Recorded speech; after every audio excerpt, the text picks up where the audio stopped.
il faut être prudent dans l'utilisation des mots parce que snacking, fast-food, restauration rapide, tout ça, il faut faire attention. Je vais vous expliquer pourquoi. Parce que la France est en train de, au risque de vous surprendre, devenir un laboratoire d'innovation et de tendance au niveau mondial.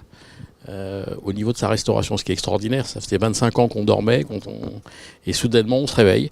Et ce qui est étonnant, c'est que la France se réveille avec une mutation profonde du secteur. Alors je ne parle pas du consommateur qui a changé son rapport à l'alimentation en général, qu'elle soit intra ou hors foyer.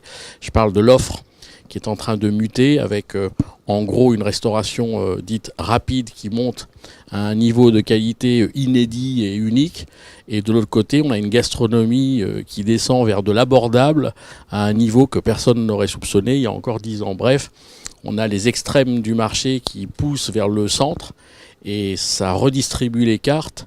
On a la rencontre de la vente au comptoir, de la vente à emporter avec le service à table. Des gens de vente à emporter se mettent à faire du service à table. Des acteurs du service à table se mettent à faire de la vente à emporter. Bref, tout ceci est en train de bouger. Et pour répondre à votre question, en 2012, ouais c'est ça, on est en 2014, en 2012, pour la première fois, le chiffre d'affaires de la vente au comptoir, autrement dit ce qui n'est pas servi à table, est passé devant le servi à table sur le territoire français. Donc ça a peu été repris par les médias français parce que voilà, ils étaient un peu vexés peut-être. Par contre, les médias américains, anglais se sont dit ça y est, les Français se mettent au snacking.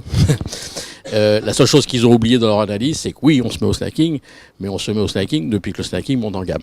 Voilà, c'est ça qui est très intéressant à observer.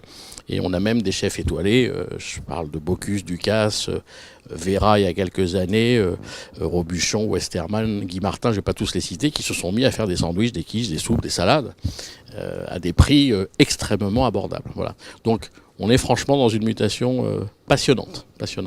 Et je m'amuse toujours à dire qu'il y a quelques années, on en fait toujours, on fait des voyages d'études exploratoires à Londres, à Barcelone, aux États-Unis, bien sûr, depuis de nombreuses années.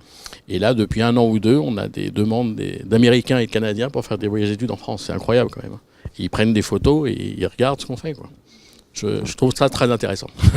C'est très prometteur pour l'avenir.